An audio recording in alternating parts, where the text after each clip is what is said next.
الله أكبر.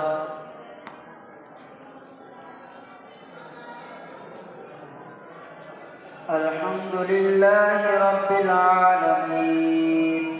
الرحمن الرحيم مالك يوم الدين إياك نعبد وإياك نستعين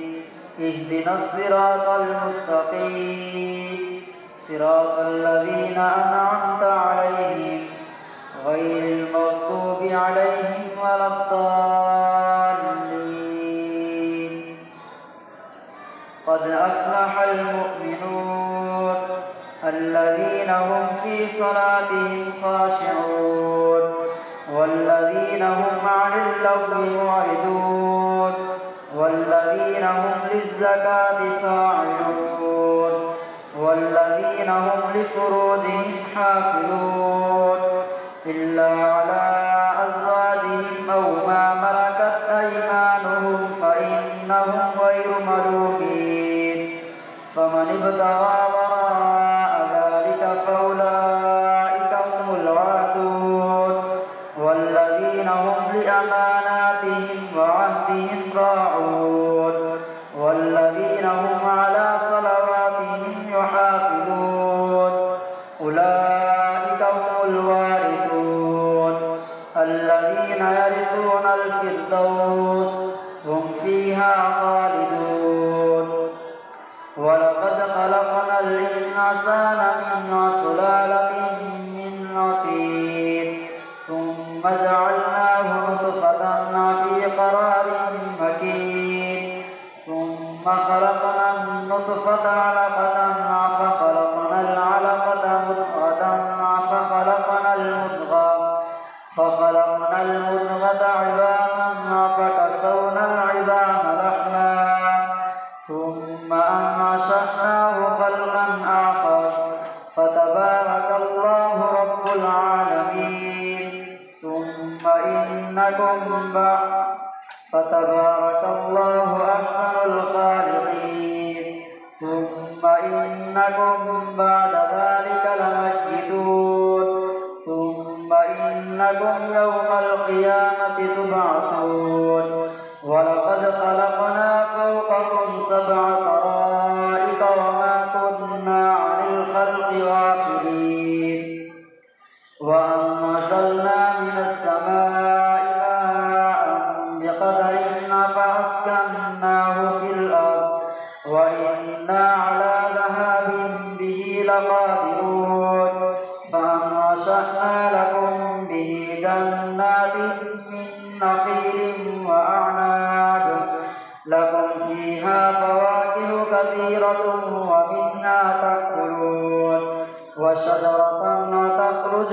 من طور سيناء تنبت بالدهن وصبغ للآكلين. وإن لكم في الأنعام لعبرة نسقيكم مما في بطونها ولكم فيها منافع كثيرة ومنها تأكلون وعليها وعلى الفلك تحملون. ولقد أرسلنا نوحا إلى قومه فقال يا قوم اعبدوا الله ما لكم من إله غيره أفلا تتقون. فقال الملأ الذين كفروا من قومه ما هذا إلا بشر مثلكم يريد أن يتفضل عليكم ولو شاء الله لأنزل ملائكة ما سمعنا بهذا في آبائنا الأولين إن هو إلا رجل به جنة فتربصوا به حتى حين. قال رب انصرني بما كذبون. فأوحينا إليه أن اصنع الفلك بأعيننا ووحينا فإذا جاء أمرنا وفارت النور فاسلك فيها من كل زوجين اثنين وأهلك إلا إلا من سبق عليه القول منهم ولا تخاطبني في الذين ظلموا إنهم مغرقون فإذا استويت أنت ومن معك على الفلك فقل الحمد لله الذي نجانا من القوم الظالمين وقل رب أنزلني منزلا مباركا وأنت خير المنزلين إن في ذلك لآيات وإن كنا لمبتلين ثم أنشأنا بعدها قوما آخرين ثم أنشأنا من بعدهم قرنا آخرين فأرسلنا فيهم رسولا منهم أن اعبدوا الله ما لكم من إله غيره أفلا تتقون وقال الملأ من قومه الذين كفروا وكذبوا بلقاء الآخرة وأترفناهم في الحياة الدنيا ما هذا إلا بشر مثلكم يأكل مما تأكلون منه ويشرب مما تشربون ولئن أطعتم بشرا مثلكم إنكم إذا لخاسرون أيعدكم أنكم إذا متم وكنتم ترابا وعظاما أنكم مخرجون هيهات هيهات لما توعدون إن هي إلا حياتنا الدنيا نموت ونحيا وما نحن بمبعوثين إن هو إلا رجل افترى على الله كذبا وما نحن له بمؤمنين قال رب انصرني بما كذبون قال عما قليل ليصبحن نادمين فأخذتهم الصيحة بالحق فجعلناهم غثاء فبعدا للقوم الظالمين ثم أنشأنا من بعدهم قرونا آخرين ثم أرسلنا رسلا ما تسبق من أمة أجلها وما يستأخرون ثم أرسلنا رسلنا تترى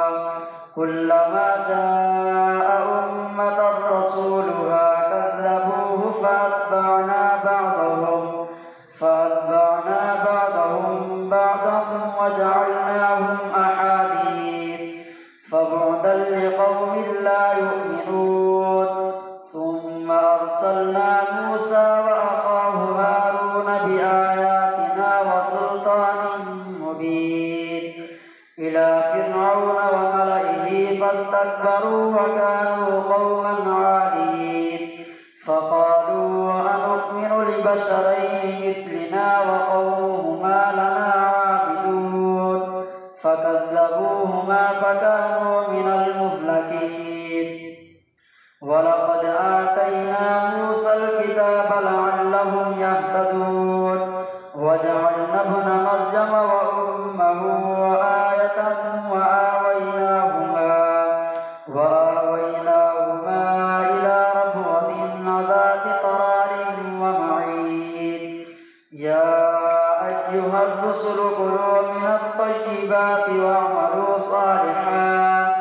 إني بما تعملون عليم وإن هذه أمتكم أمة واحدة وأنا ربكم فاتقون فتقطعوا أمرهم بينهم زبرا كل حزب بما لديهم فرحون فذرهم في غمرتهم حتى حين أيحسبون أن ما نمدهم به من مال وبنين نسارع لهم في الخيرات بل لا يشعرون إن الذين هم من خشية ربهم مشفقون والذين هم بآيات ربهم يؤمنون والذين هم بربهم لا يشركون والذين يؤتون ما آتوا وقلوبهم وجلة أنهم إلى ربهم راجعون أولئك يسارعون في الخيرات وهم لها سابقون ولا نكلف نفسا إلا وسعها ولدينا كتاب ينطق بالحق وهم لا يظلمون بل قلوبهم في غمرة من هذا ولهم أعمال من دون ذلك هم لها عاملون حتى إذا أخذنا مترفيهم بالعذاب إذا هم يجأرون لا تجأروا اليوم إنكم منا لا تنصرون قد كانت آياتي تتلى عليكم فكنتم على أعقابكم تنكصون مستكبرين به سامعا تهجرون أفلم يدبروا القول أم جاءهم ما لم يأت آباءهم الأولين أم لم يعرفوا رسولهم فهم له منكرون أم يقولون به جنة بل جاءهم بالحق وإنهم لكاذبون أم يقولون به جنة بل جاءهم بالحق وإنهم لكاذبون أم يقولون به جنة بل جاءهم بالحق وأكثرهم للحق كارهون ولو اتبع الأهواء لفسدت السماوات ولو اتبع الحق أهواءهم لفسدت السماوات والأرض ومن فيهن بل أتيناهم بذكرهم فهم عن ذكرهم معرضون أم تسألهم خرجا فخراج ربك خير وهو خير الرازقين وإنك لتدعوهم إلى صراط مستقيم وإن الذين لا يؤمنون بالآخرة عن الصراط لناكبون ولو رحمناهم وكشفنا ما بهم من ضر للجوا في طغيانهم يعمهون ولقد أخذناهم بالعذاب فما استكانوا لربهم يتضرعون ولقد أخذناهم بالعذاب فما استكانوا لربهم وما يتضرعون حتى إذا فتحنا عليهم بابا ذا عذاب شديد إذا هم فيه مبلسون الله أكبر سمع الله لمن حمده الله أكبر الله أكبر الله أكبر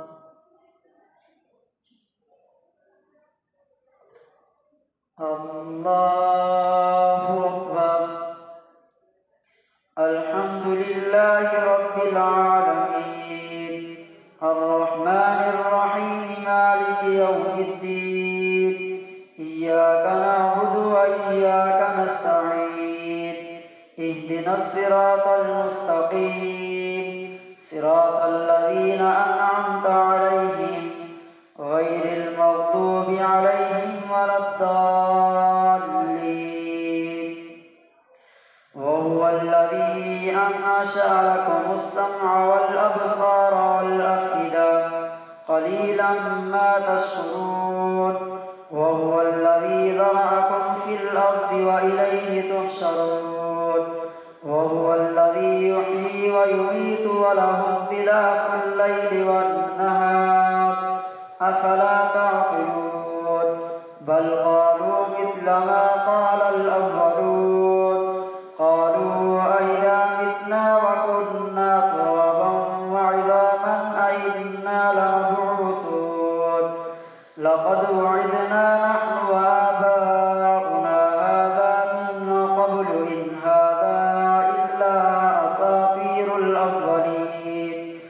قل لمن الأرض ومن فيها إن كنتم تعلمون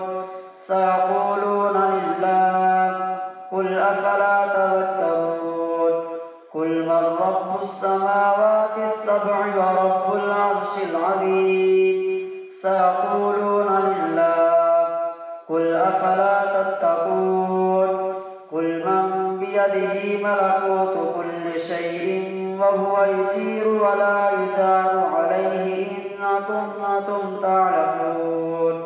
سيقولون لله قل فأنى تسحرون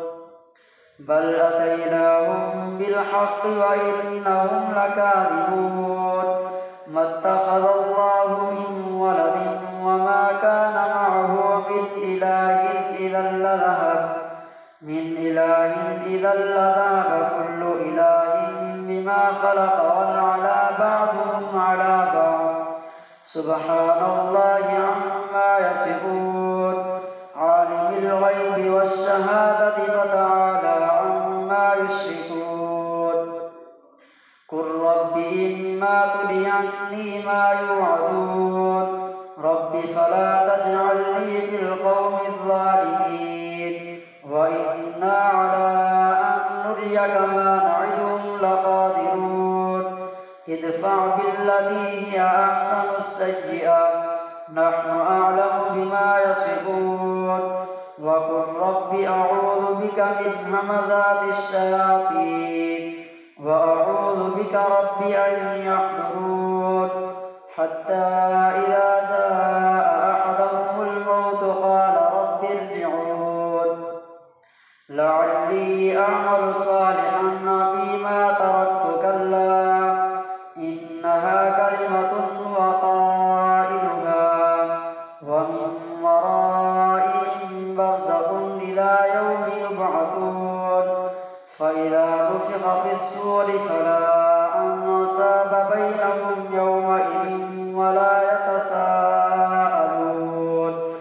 فمن ثقلت موازينه فأولئك هم المفلحون ومن خفت موازينه فأولئك الذين خسروا أنفسهم في جهنم خالدون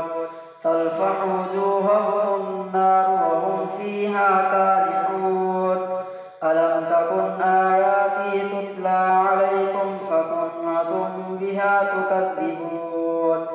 قالوا ربنا غلبت علينا شقوتنا وكنا قوما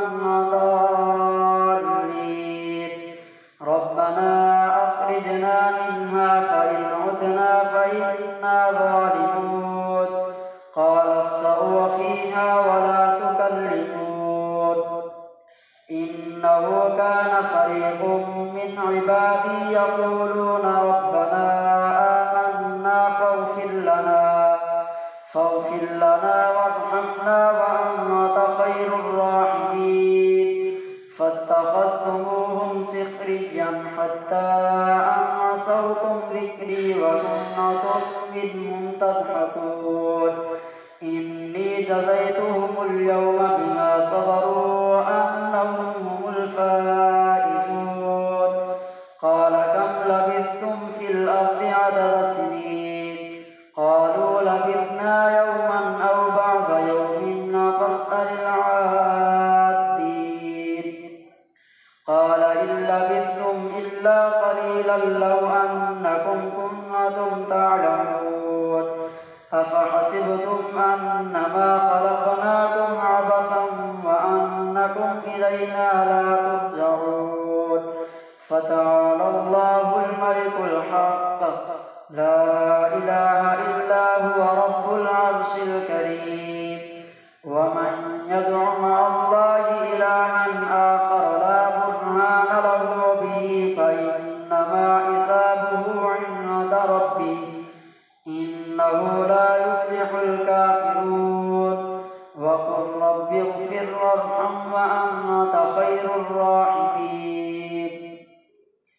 سورة أنزلناها وفرضناها وأنزلنا فيها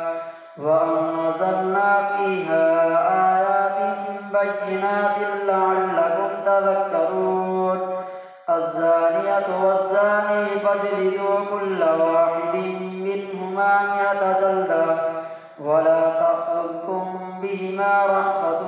في دين الله إن كنتم تؤمنون بالله واليوم الآخر وليشهد عذابهما طائفة من المؤمنين.